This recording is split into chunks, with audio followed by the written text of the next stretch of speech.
Mike Melito hails from Rochester, New York, where he keeps an active performance, recording, and teaching schedule. In 1997, he released his first of 6 critically acclaimed CDs called My Conception. He has gone on to perform and record with artists such as James Moody, Golson, Cyrus Chestnut, and Jon Faddis. He is on the faculty of Eastman Community Music School and continues to maintain a large private teaching practice. My interview with Mike Melito, next on Drummer Nation. I absolutely love playing drums, and I couldn't imagine not having that in my life. And I really, if I could help facilitate that and have an impact on your life so that you can play drums, that means the world to me. Hey everybody, how you doing? This is Bobby A, and today I wanted to tell you about how much I really love the Hudson Music digital app. Okay, now, check it out. It's an app that you can get for your device, and you can purchase books from the Hudson Music digital store and have them stored right on your device.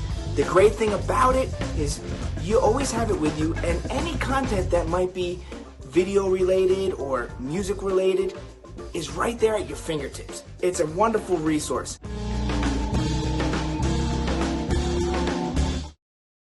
Hello, everyone, and welcome to another edition of Drummer Nation, where today I'm delighted to be able to interview drummer Mike Melito. Hi, Mike. How are you?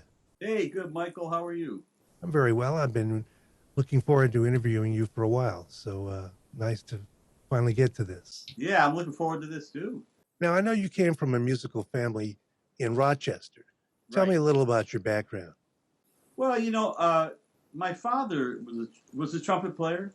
And he got us, my 2 brothers actually are musicians as well. So he kind of got us into jazz at a very early age. So I think I started hearing it when I was like, just when I was a baby, because he, on up. But, I did kind of go through, it took me till about 12 years old to really get into the music, But I think the first time I really heard Charlie Parker, it freaked me out. So I went out. I remember going to, my dad used to take us to the mall one time a year, like Christmas shopping, so I found this Charlie Parker, Miles Davis record playing Dewey Square and it was J.J. Johnson and I bought it for $2, and in drugstore, so I took it home and I just wore the record out. I just was freaking out.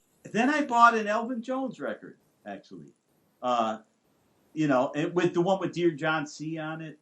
It was a compilation. It was, and I wore that thing. I was freaked out by Elvin. I was like, wow, I've never heard anything like this in my life. I said, geez, how does he do that? All his polyrhythmic stuff freaked me out.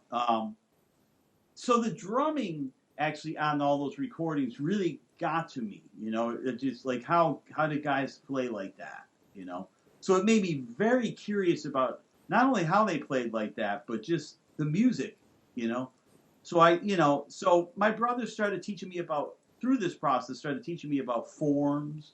They would play a 12-bar blues for me and have me count 12 bars and say, okay, this is what a chorus is, this is where it starts, after the 12 bars, the next 4, like that. Now, Max Roach is on it, Then I bought an Elvin Jones record, actually.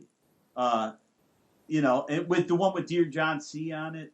It was a compilation. It was, and I wore that thing. I was freaked out by Elvin. I was like, wow, I've never heard anything like this in my life. I said, geez, how does he do that, All his polyrhythmic stuff freaked me out.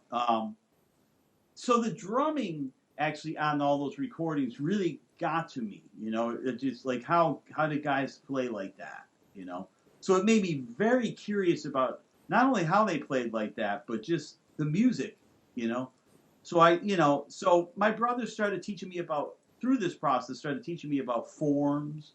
They would play a 12-bar blues for me and have me count 12 bars and say, okay, this is what a chorus is, this is where it starts, after the 12 bars, the next 4, like that. So I just became this freak of Bird and Max, and all those guys. Good start there. Exactly. So I remember wearing that record out. I remember playing pool in my basement. We had a pool table, and just to the point of where my brothers would say, "Man, you're just playing that thing. Can you play a different record?" So then I bought an Elvin Jones record, actually. And with the one with Dear John C on it. It was a compilation. It was, and I wore that thing. I was freaked out by Elvin. I was like, wow, I've never heard anything like this in my life. I said, geez, how does he do that? All this polyrhythmic stuff freaked me out. So the drumming actually on all those recordings really got to me. It just like how do guys play like that? So it made me very curious about not only how they played like that, but just the music. So so my brothers started teaching me through this process, started teaching me about forms. They would play like a 12-bar blues for me, and have me count 12 bars and say, okay, this is what a chorus is, this is where it starts, like after the 12 bars, the next 4, like that. And so I started to really be enamored by that. So it was challenging for me. So what I did do is I started to do that a lot with that particular record. I forget the record, but it was just like maybe it was Charlie Parker playing a blues or something. And so I just started to count through everything. And I tried to hear like just the chord progressions eventually stuck in my head. And then I could feel the 12 bars okay, And then same thing, I started to learn, like, I think there was a Dexter Gordon record. It was a live record in Europe, and he did Days of Wine and Roses. So the same thing, I went through that same process with them, and I just started playing. Then I started playing along to them, those records. Well, you started with the best, man. A lot of drummers don't know that music and don't hear about those drummers till much later on, Yeah, well, thanks to my dad and my older brother Tom is a drummer in New York, and so he's been there like 30. He's played with just about everybody in New York, so he really took me under his wing, because there's 10 years apart, different. Mm-hmm. So when he was home, he really got me started, and he brought this up like a few months ago. He goes, and I don't remember this, but he goes, I taught you a bossa nova beat when you couldn't even sit behind the drums. He goes, you couldn't reach the pedals. But you could play. Great. But you could play a bossa nova. Yeah, at like 6 or something. He goes, I don't remember that, but I remember, I started like playing drumsticks in my hand when I was 4. Now, as a young kid, you were also enamored of the music of your time, right? I mean, I know that was music of our time, the jazz stuff, but most popular listening from kids was rock and roll.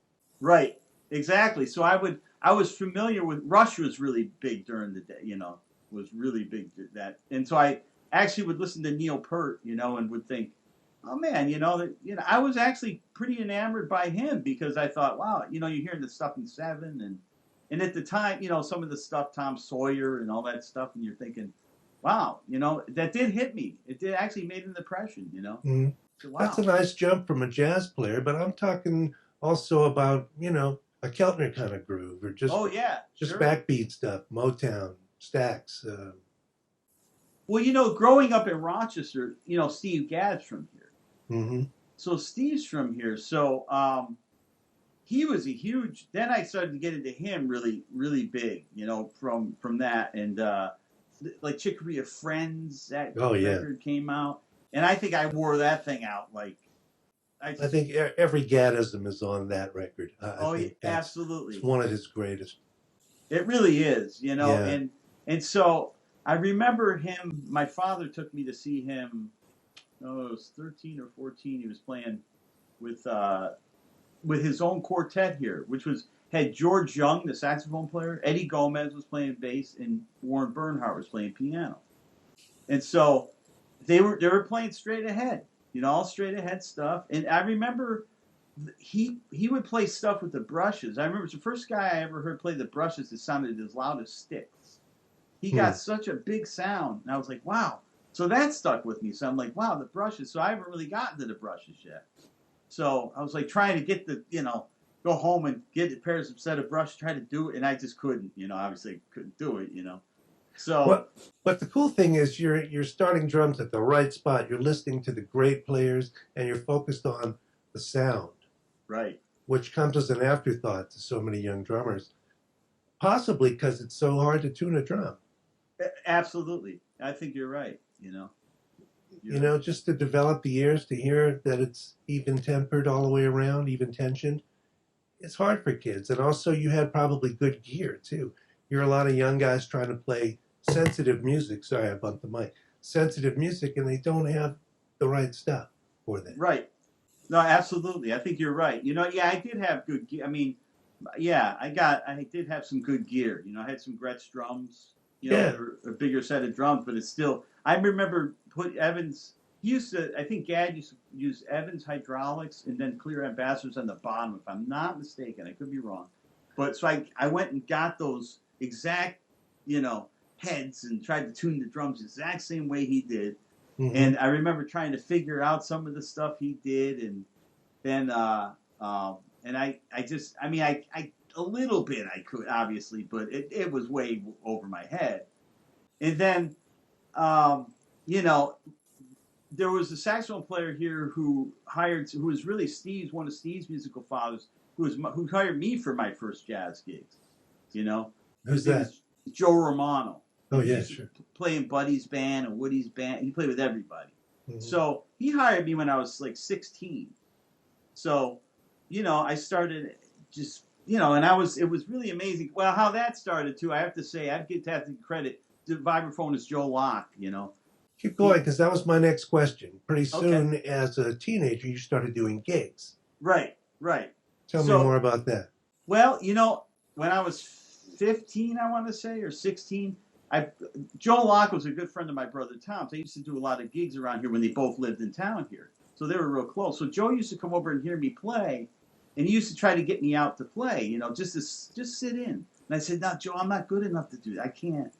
I was just terrified of making mistakes and having everybody hate me, and just like, so he goes, look, if you really, he said, both my brother and him said, look, if you want to play music, if that's what you want to do for, a living, you got to play.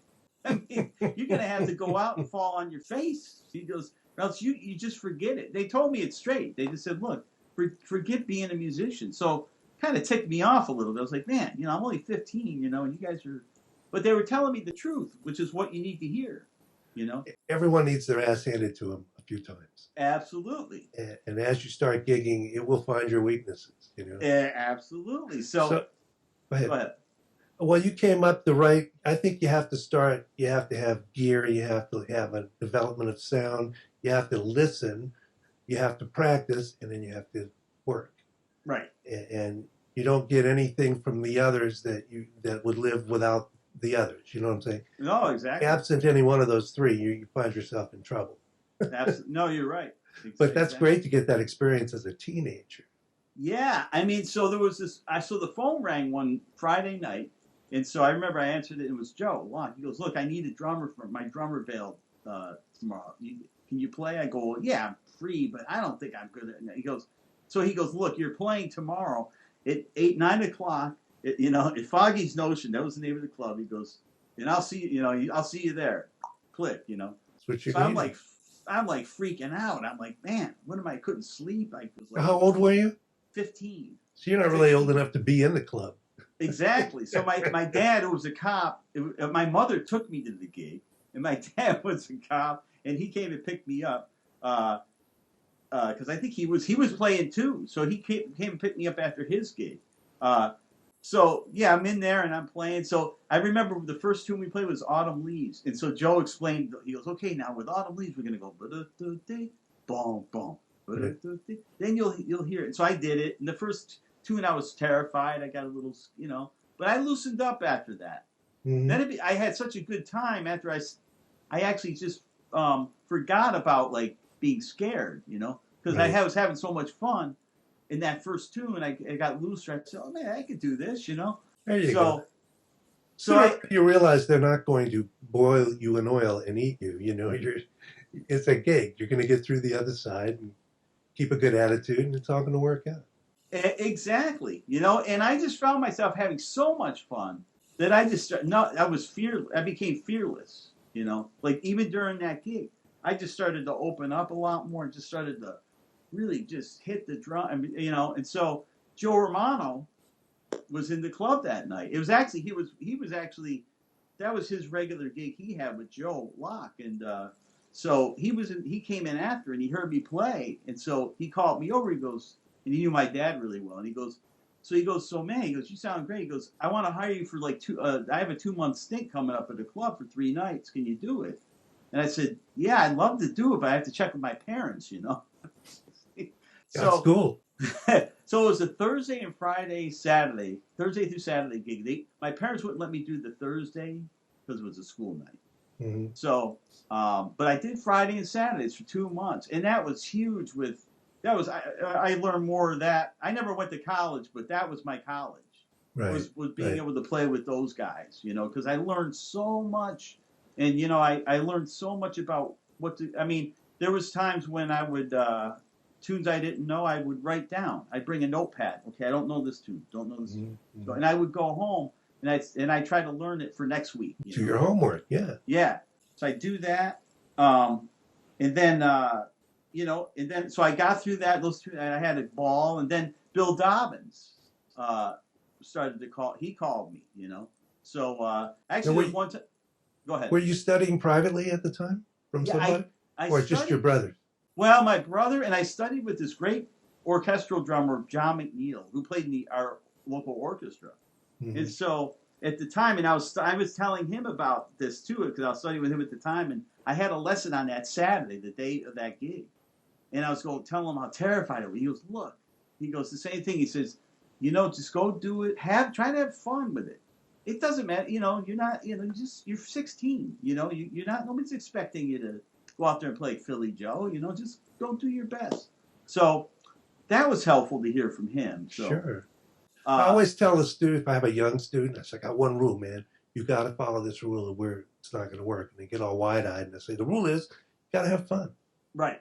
That's why we're doing this, right? Absolutely. I tell my students the same thing, you know. You know that story Peter Erskine tells about taking a lesson and he was all nervous and he's told to, of course he'll tell the story, it's his story, he'll tell it better than me, but he's told to take a piece of music, the snare drum piece I think it was, and play it completely wrong. Everything backwards, upside down, wrong dynamics, just mess it up as best as you can. And he does it and then the teacher says, well, look out the window. You see anything different out there? Everything seemed like it was before. The sun is shining. People are going about their business. I said, yeah. I said, okay, there you go. Yeah, I did hear that. That was I did see that, Peter. I saw that video. Lesson learned, man. That's a big lesson learned, you know? Yeah. So reading came into the picture at some point. That was from your snare drum teacher? Or was he a snare drum teacher or a drum set guy? Well, he was both, actually. Okay. But I started to read, actually, before I even... Because I started lessons in my school lessons. And I started out of the Roy Burns book, you know? Oh, yeah, elementary drum method book. So I actually started that. My brother taught me how to read a little bit. Mm-hmm, mm-hmm. And then once I got with John, he was an incredible reader. He got me more and more into reading, you know? So we went through, like, all the classic books, you know, the Wilcoxon books, the Anthony Cerrone book, a lot of books. You know? They're on my stand right now. Yeah, exactly. You know, funny how those books never age. You know. No, they don't. I still teach out of all of them. I do too. I tell the kids, look at the date on that book, and tell me what you think has to happen for people to still be using it 50 years later. Absolutely. Yeah. You know. Now, how many years can we live in the stick control book, you know? Yeah, right, exactly. Never get old, never get tired of it. Never gets old. All right, so at some point you began teaching too? Yeah, I started to teach when I was about 22. Yeah, so when I was about 22, I started to teach. I actually started like with like 8 students. And so I built my from there, I went all the way up to like 60 at one point. I had 60 students. And so now I have between like 35 and 45, you know, which is just about the right amount of students for me, So I used to do that. I had like 45. yeah. That's like 4 full days of teaching. Yeah, so I'm up to 6. Right now I do 6 days, but it's not 6 full days. Right. But it's 6 days of teaching, So it's probably around like 40, 45 students, Mm-hmm. Now you're teaching online these days? I teach online for now, yeah. Was that something that you had to tackle, or were you comfortable in that setting? This whole media production thing is not what we signed up for when we got a snare drum and a pair of sticks. Right. Yeah, I found the transition to be pretty easy, actually. I mean, it took a minute. I mean, I should say it took a second to get used to, having the hands. I always want to see everybody's hands. Sometimes they're like, show me their face. I go, no, I got to see the snare drum. I want to see what you're doing when I call a 9-stroke roll. I want to see if you're letting go with your back fingers or you're using your arms like a robot, So, but it actually became pretty easy. It's not the optimal way to teach, but it's actually, I've learned a lot from it, Me too. It's not that bad. It's pretty comfortable once you get used to it. Yeah, it is. It's not that bad at all, And some of my students, I have some students that live, I like a couple hours away, So that's another great thing about it. Your students could be anywhere. Yeah, exactly. So, it's instead of trying to come in 2 hours, which they used to do, I can teach them, this way. And so I'll probably stick to this way of teaching till the fall, and then I'll probably go back to my in-person. But it'll probably be a combination, Right. Now, we're going to jump around and catch other parts of your career. You were gigging, and were you at college ever? Did you do a degree thing for music or study that way? Never went to college for music. I just started gigging and teaching like right out of the gate. So I really just was so busy. I didn't need to. Right. I didn't need to go to. Now, nothing wrong with that. Now, you also made a choice to be a band leader too. You have a lot of recordings out under your name. Right. That's a great thing that so many drummers. I've never done that. I know so many drummers who just are sidemen their whole lives and never really take that jump. What was the thinking behind that? Well, I have to credit a great piano player here, Paul Hoffman, who really insisted that he goes, you got to do your own. Why don't you do your own record? He goes, because I was already like at that point on some sidemen records, and he goes, it's always good to do your own thing because you do it your own way. You pick the musicians you want to pick. And I said, well, who's going to buy it? So he says, so I said, all right, I should do it, So on my first record, it's funny, I had like Ralph Alama on it, Grant Stewart, John Snyder, Joe Magnarelli, and Paul Gill, and Paul Hoffman played. So it's, pretty much an all-star cast. Those guys are incredible. Yeah. So, and I remember doing it, and I remember just having such a good time with it, and those guys were really, really easy to work with, So I just had such a good time with it. I said, okay. I always felt, though, I could do better. So I would go on and I said, I'm going to do another one. So I did another one, I said, okay. And then from that, though, Michael, what happened was I started to get a lot of, actually, that's my students started coming, because started to get a lot of airplay around here, a lot, and more, a lot of profile, So, right. So then from there, I said, okay, I'm just going to, I was doing other people's records at the time, and I was getting better. Yeah, you have an impressive resume. Yeah. So I was saying, I'm getting better. So, for me, anybody that knows me, this is my whole thing is, and that's the great thing about our Zoom Tuesday night hangs that we do, By the way, we do a Zoom thing that's a bunch of educators, basically, jazz educators, drummers, but they're some of the best in the world. I'm honored to be a fly on the wall. Yeah, well, me too. It's great to, but even that, it's great to be around. And I've known a lot of those guys for a long time. So it's been great to be able to, Kenny Washington especially, I've known so long. And we've hung out a bunch and we've talked a lot and for 25 years now, I think, at least. I tell Kenny, man, I know my jazz history. I've taught it at the university level several times. And I don't know anything compared to where he's at. Well, as he says on the drum, he goes, I go, Kenny, I've always told him, man, there's no stumping you. I mean, I pull every record I mention. Oh yeah, that tune. Do you hear the eights that Philly Joe played on that? This is, and when I was with him, and or if there's something too. The thing is with Kenny too. He's like a student. Everybody on that Zoom meeting that we do, and they're all well-known drummers, some of the greatest in the world. Really consider themselves students for life. That's the one thing I get from everybody. Everybody's so humble on that thing. Mm-hmm. Everybody knows they're students for life, Well, you have to be humble no matter who you are when you look across the panel and you're looking at some of those guys, Harold Jones. And I mean, how are you going to cop an attitude with a guy like that? He's a legend, exactly. I mean, and there's respect that obviously when he came on that Kenny's asking questions. Everybody's asking. It's like the Harold Jones hour, and it was, and it was great because Harold's so humble. And so, but I'm just saying, I think for me though, I guess I always say, getting a chance to play with some of the masters, I think really those guys were, and getting to meet some, like I met Billy Higgins a few times and talk to him, and he was just saying, he would talk about Philly Joe and Kenny Clark like they were. He goes, that's the guy. His heroes. Yeah, they all had their heroes. Everybody we had who were our heroes had their heroes. They had their heroes. So they go, oh no, there's always like Kenny Klute, that's the guy, not me. I'm not, so that taught me big lessons too, to where it's always, you listen to those, there's nothing that's going to beat, all those guys. Klute and Papa, to me, that's the top of that's it. Well, let's talk about the style of your CDs. Your music is, sounds like you may be a little bit aware of the Blue Note catalog. Yes. I'm a big Blue Note guy. I love that. I love that stuff. So what do we call that? Post bop or something? A hard bop? Yeah, hard bop. Yeah. Okay, call it hard bop.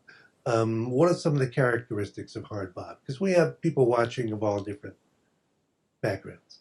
Well, I think really bebop and hard bop are pretty similar. Like, I think, the bebop, the melodies were a little faster, I think in hard bop, for me, it was a little bit more blues drenched, And I think I don't want to say more lyrical, but some of the melodies you could sing a little bit easier. Like, that's a good point. You know what I'm saying? So, like, sure. If you take a Tina Brooks tune, Tina Brooks was a great saxophone player, or Hank Mobley, he's probably a little bit more known, and you kind of can sing through High and Flighty or one, That's a good point. Moanin versus ornithology. Right, exactly. I was thinking ornithology, too. That was great. You mentioned that. So, So right? Yeah. Or Kind of Blue. Kind of Blue's I think it's the biggest selling jazz record of all time. I think it is. I could be wrong, but the reason why is because the melody, like So What, right? So so even people that don't like that really might not be huge jazz fans have that record in their collection. I've been to friends of mine who aren't musicians, they have that record, or CD or whatever. Yeah, one of the ones that pop up, like Take 5 or, Time Out. Yeah, Time Out. Yeah, they're accessible. Yeah, exactly. To non-jazz files, audio files. So you're teaching now at a university. Where do you teach? Well, actually, I teach at Eastman. I teach it in the Eastman Community Music School, which is not Rich Thompson, our good friend. He teaches at the college, and I do the community music. So, and are those mostly adults or children? Well, actually, it's a combination. It's mostly, I say it's a 50-50, and then and and I've been there like probably a good 5-6 years now, because they had like a drum thing there, but they didn't really have many students, so they wanted to really hire like a couple of guys to do it. So I have an intern and then it's me. So they wanted to take more, make it a little more really, really serious about it. So beautiful. Well, I'm going to ask you the question I ask all the jazz educators. Sure. Which is, the industry has changed dramatically. There's considerably less work than there ever was, I think. Oh, yes. And these kids are coming out of school, mentoring with great drummers like you and the others we've discussed, where are they going to work? Well, you know what? I think there's always going to be, from what I see, I have a couple students who go to Purchase, and they study with Kenny, but they study with me like in the summer. And, I've discussed this with them, but they have a whole group of their friends, and there's a lot of young people out there, I think, who really love the music. And really, I mean, these guys are they call with questions.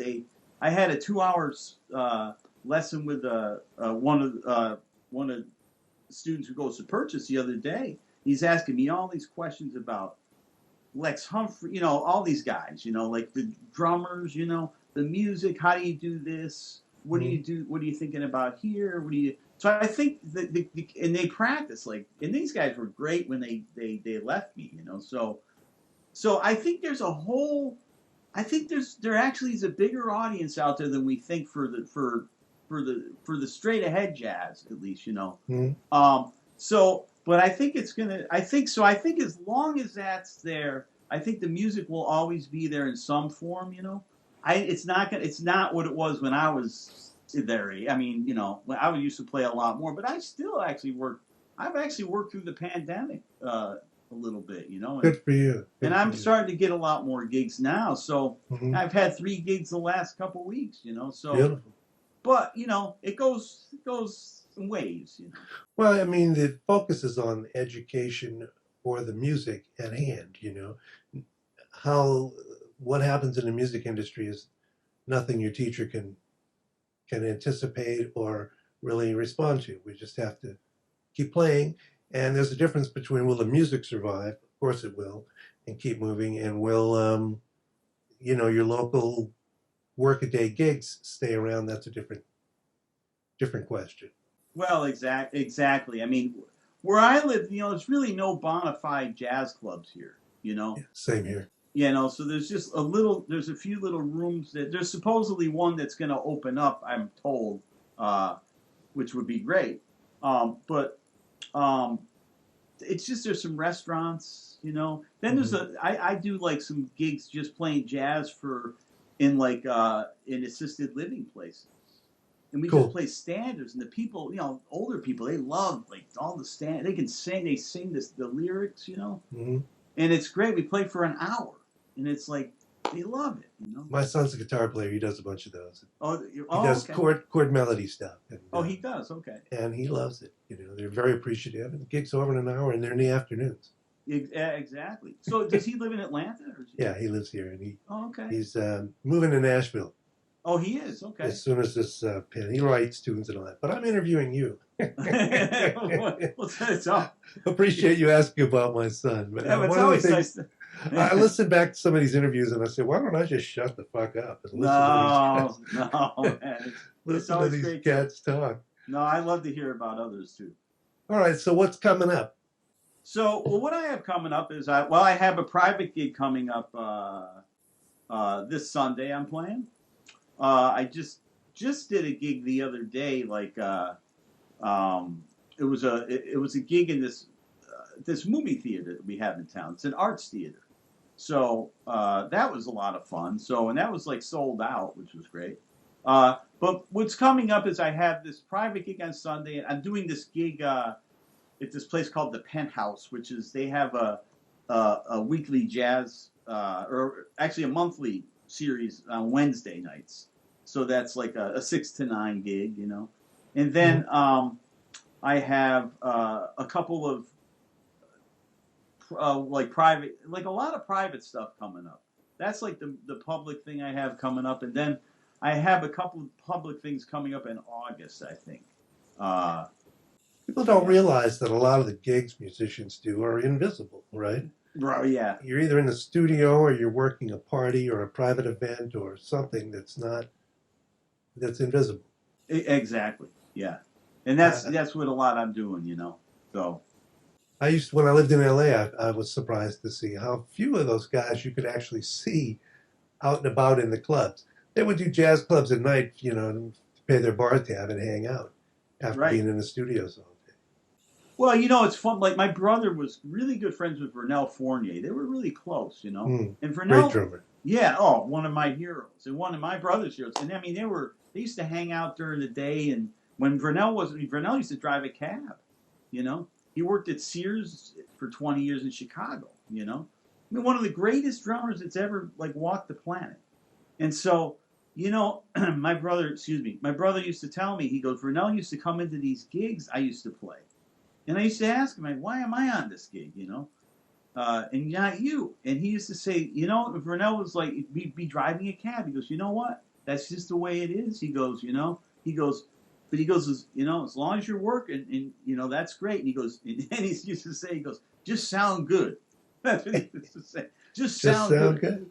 Good advice. But he used to go to his house, and I remember him telling me, because I learned a lot from his stories with Vernell, you know. And Vernell, actually, I do have to mention this guy's name, because he was a huge influence on me. Is this drummer named Ray Mosca, who nobody knows about this guy. He's an underground guy, but man, he's on, like, I've heard his name, but that's all. Yeah, well, Ray used to play with, he was with George Shearing for years. He was with Oscar Peterson for years. He actually played with Ahmad. He was Vernell's sub in Ahmad's trio, you know. This guy was that. In fact, Vernell said, I wish I had the career that Ray had. He goes, I wish I had that career. You know, and this guy was probably, I was talking with Benny Green about this not too long ago, because, you know, Benny and I are friends, and, you know, I said, you know, Ray Mosca, and he knows who Ray was, but he goes, you know, Hank Jones used to say Ray was like one of the drummers he worked with the most in his career. But he's an underground guy. So, but Ray showed me a lot of stuff that Papa Joe's, the student of Papa Joe's, you know. And it was tough love, man. It was like, you get in there and it was like, you lean this way, Papa Joe would take your head and smash it into the hi-hat if he was here. You ever seen you lean like that? What are you doing? Stand up straight. That's good. Straight. Drummers stoop, you know. Even Buddy had it, you know. Leaned over, he had back problems too. Jeff Hamilton was my teacher, and he would walk behind me, pull my shoulders back. Oh, would he? Would Jeff do that? Yeah. Well, in a lesson, yeah. You know, ears over shoulder over backside, right? Right. Exactly. But we don't do that. We don't do it. Right. The drums kind of pull you forward. They do. And everybody does that. Exactly. No, absolutely. You know. Not everybody. Look at Joe Jones, man. He was so pretty. Papa Joe was just sat up there immaculate looking. Oh yeah, yeah, and Ray was actually Papa like a protege of Papa Joe's. I mean, this guy could play. He doesn't play much anymore, but man, I've never heard anybody play the brushes like this in my life. I mean, I've heard a lot of great brush play, but nothing like that. This guy, you know. Wow. Well, one thing I get from those greats is a sense of joy in their music. Oh yeah. And I got that from you too. I appreciate that when I see it. Oh, thank you. Yeah. And hear it. And the thing is, if you see it, you hear it. It's they're all mixed together, you know. Yes. Well, I mean, I love to play more than, I mean, I really do. I mean, you know, we do this because we love it so much, you know. And don't you think you sound how you look to a certain extent? Yes. I don't mean you sound different if you have blue eyes or brown, but, you know, if you play like that, that's how you sound. Yeah, exactly. Well, you know, you look at Mel Lewis.